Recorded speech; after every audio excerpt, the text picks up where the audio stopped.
hitting that play button. Ooh, looks just like Genesis. Yo. Banjo Kazooie. Sensei, place to be chill. Trying to be back with some more Fed React. YouTube is Sensei, place to be chill. Trying to back with some more Fed React. So right here, what we got is his start. He has another video out there. I was curious about. I was going to just react to all the Saw videos, but he had the video up for how to beat all the rooms in the escape room. Now, I've been in like one escape room in my life, and I'm saying sometimes they can be hard. You know what I'm saying? Sometimes they can be easy, depending on, like I said, the situation. You gotta be able to be fast on your feet and work as a team. But I haven't really gone to. I went to one, you know, for my kids. So obviously, that wasn't a very deep one. It was a little challenging for them though. But when it comes to like the adult ones, I had never been in any of them escape rooms. So I did not. The movie I thought was very interesting and stuff like that. So I'm curious to see what he has to say here. So let's check this thing out, shall we? All right, hitting that play button. Hey guys, welcome back to the channel. As you probably know, a thing that got incredibly popular over the last few years are escape rooms. You've probably heard of them. You and a bunch of your friends get locked in a room and have to solve a series of puzzles to escape. And it didn't take long for there to be a movie about it. Even though Escape Room wasn't exactly a critical success, I was actually surprised by how entertaining it was. But of course, we're not here to discuss the movie's quality, but instead how to beat the rooms and escape. We'll look at which rooms you can cheat in so that you wouldn't have to complete the puzzles, and how to keep most of the characters alive. In the film, 6 strangers from all different walks of life are sent a mysterious black cube. After playing around with it, they notice it's a puzzle box they need to unlock. When they manage to open it, a note pops out saying they can win $10,000 by doing a special escape room. They arrive at the building, and after leaving their personal belongings at the front desk, they go into the waiting room. There they all get to know each other. Oh, this is gonna suck. Hi. Hey! Among the group are our protagonists Zoe, Ben, Jason, Amanda, Mike, and Danny. When Ben tries to leave for a smoke, he rips off the door handle, and it turns out that the game has already begun. In the place where the handle was is now an oven dial. They spread out across the room and start searching for the clues to escape. Zoe then sees a copy of Fahrenheit 451 and assumes that it must be the number they need to enter into the dial. What was that? Got started. Unfortunately, this begins their death trap. On the ceiling, glowing heating elements appear and warm up the room. After accidentally hitting more buttons, the windows are covered and even more heat is introduced. While searching for a way out, Zoe discovers a sentence written on the wall reminding them to use coasters.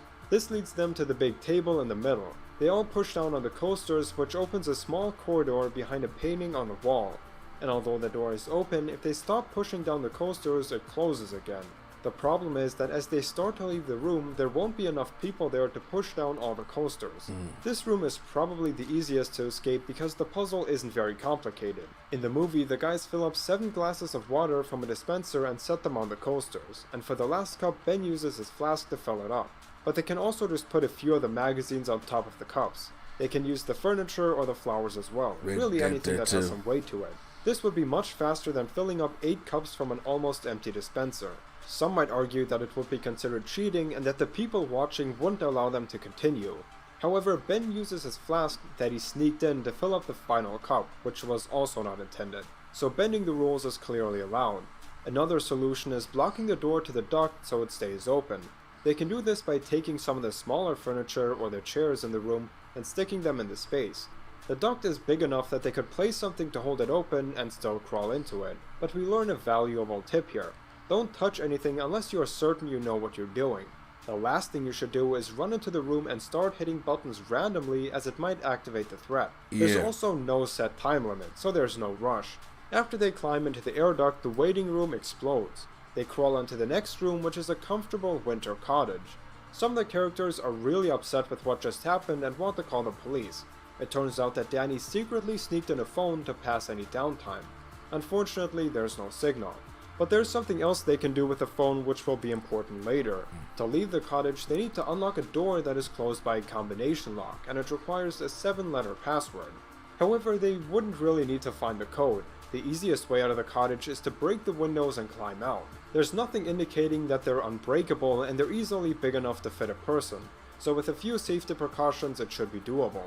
Also, the front door looks pretty weak. Unlike the big solid one from the previous room, this one is made up of a few wooden planks, so something they can try is ramming it open or breaking it. Ben then notices a few reindeer trophies, and in a flashback he remembers driving all of his friends while he was completely wasted. He ended up in a car crash, but shortly before they all sang Rudolph the Red-Nosed Reindeer, and that turns out to be the password. But it doesn't seem like a coincidence that the code was related to such a crucial turning point in Ben's life. Yeah. They make their way out of the cottage and find themselves in a winter setting that appears to be outdoors on a frozen lake.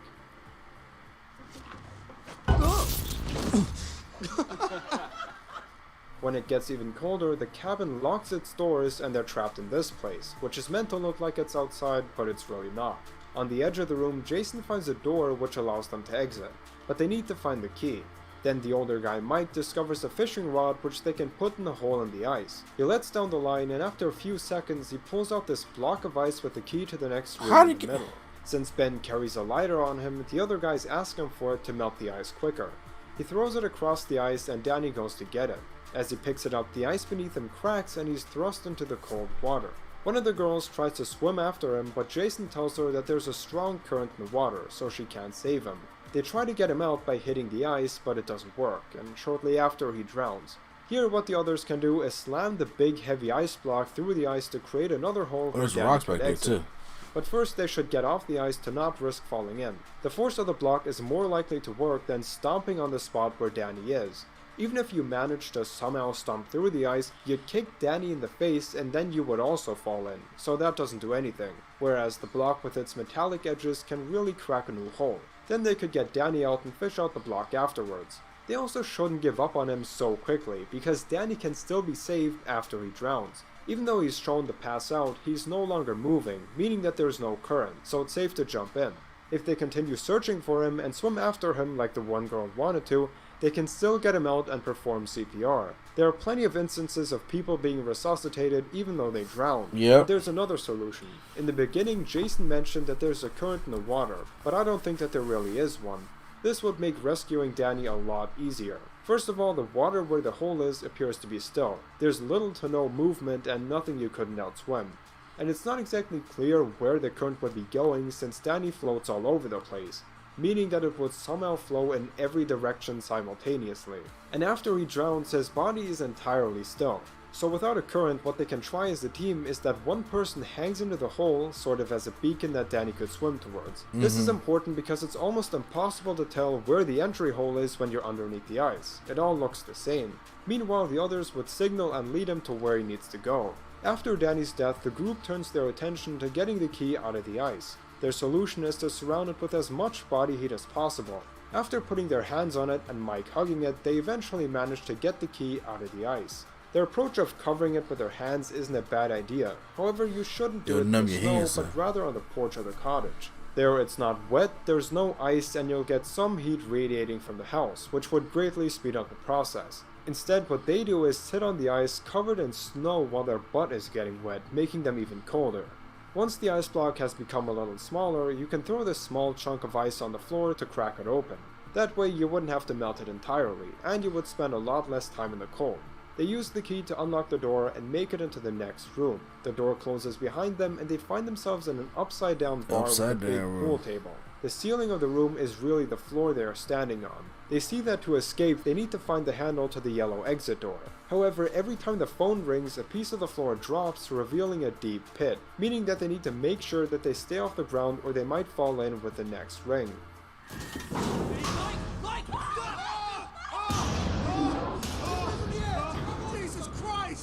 Amanda starts climbing and finds a locked safe behind the bar. There's also a big sliding puzzle on the wall which can help with the combination. The safe and the puzzle are on opposite ends of the room, so while Amanda is by the safe, all the others make their way to the exit where the puzzle is. But they must be careful as more pieces of the floor drop with every phone ring. When Zoe completes the sliding puzzle, it shows them the combination to the safe. In it, Amanda finds the door handle. With everyone except for her across the room, Amanda needs to make her way to the other side. But every piece of the floor is already gone, except for the big center part, so she can't just walk to the other end. She jumps at the pool table and tries to shimmy along the ledge, but after half of the way she doesn't have enough energy left and hangs from the table. Then the ball falls out of her pants onto the final floor piece. She drops down, gets the ball, and throws it to Jason. The phone then rings and the last part of the floor drops, making Amanda fall to her death. Now the people in this movie are actually doing pretty well. They work in a team and aren't selfish. Still, what Amanda can do like to Saw survive 5. is instead of using her arms to monkey bar her way across the table, she can climb on top of it, which in this room would be underneath. That way you only have to do one pull-up. Then to get to the other end of the room, you can crawl underneath it or alongside it. But in case you have little to no energy left, like Amanda, there's a simpler but slightly riskier solution. You can walk on this ledge which goes along the entire room.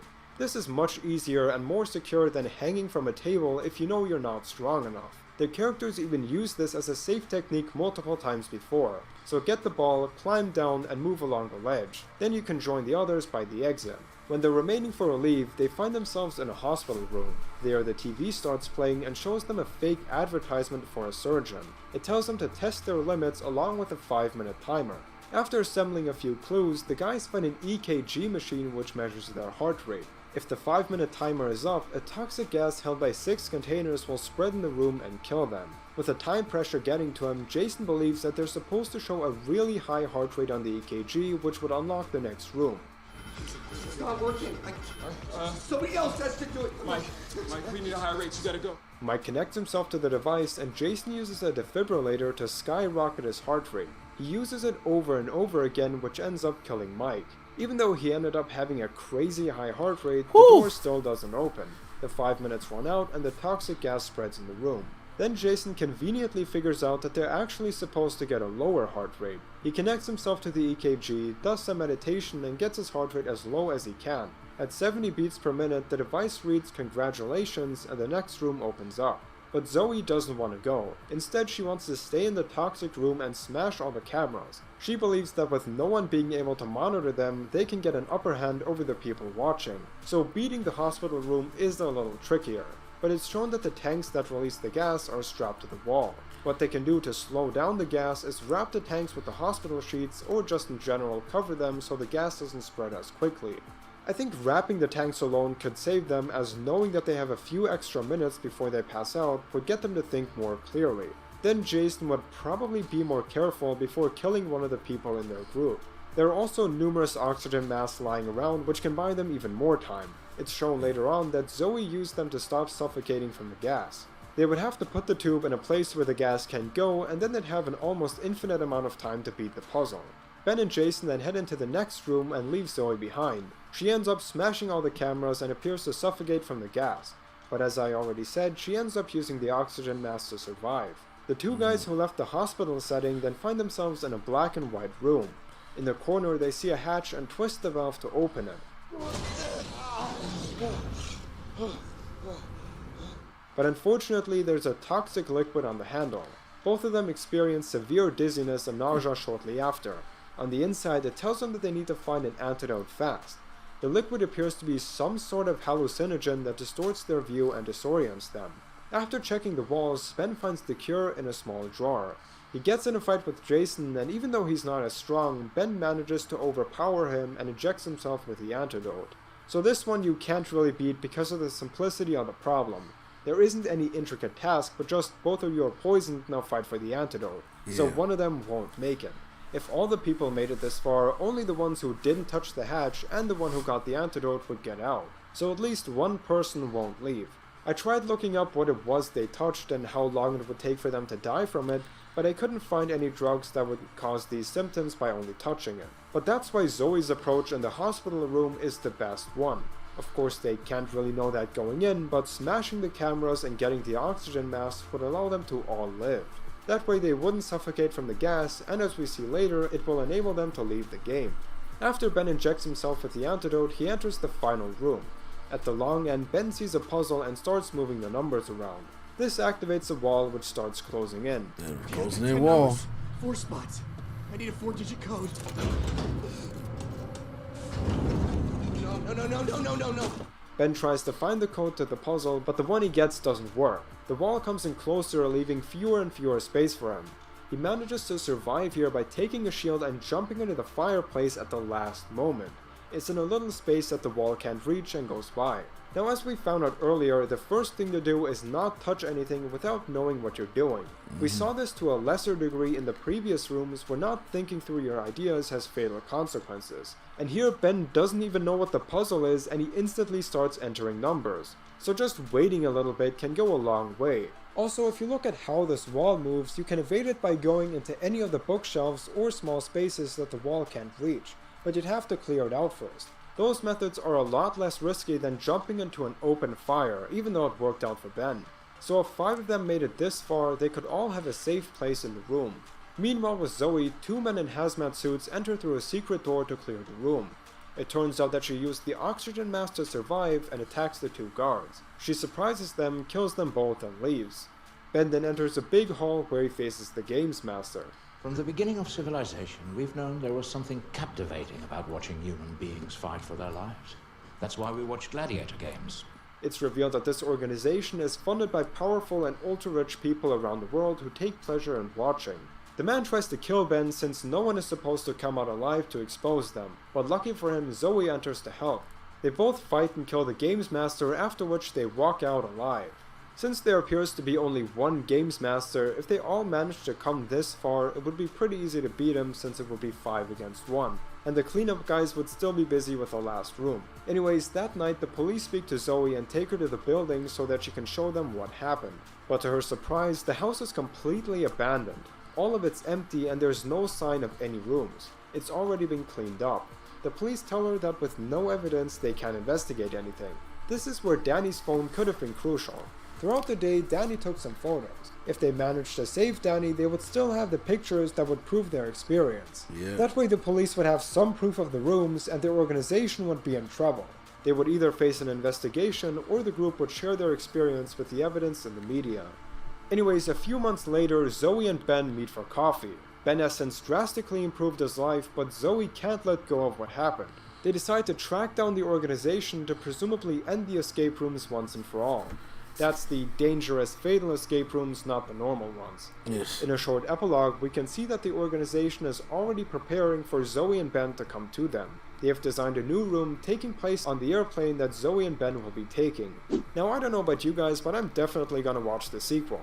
Anyways, let me know how you would escape or if I got anything wrong. I will see you guys in Saw 5. I hope you liked it, and thank you so much for watching. Bye.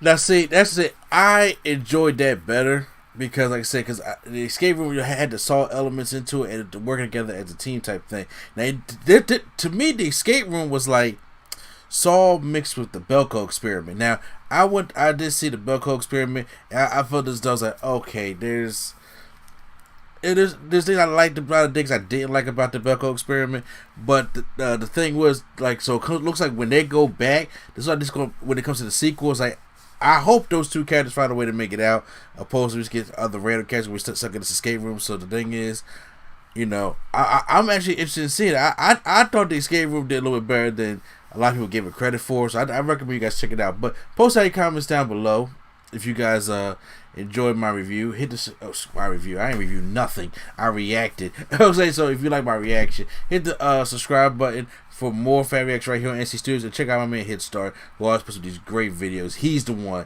that does the reviews and stuff like that. So once again, this is NC, place to be. Children Mercedes, and the fan react is out.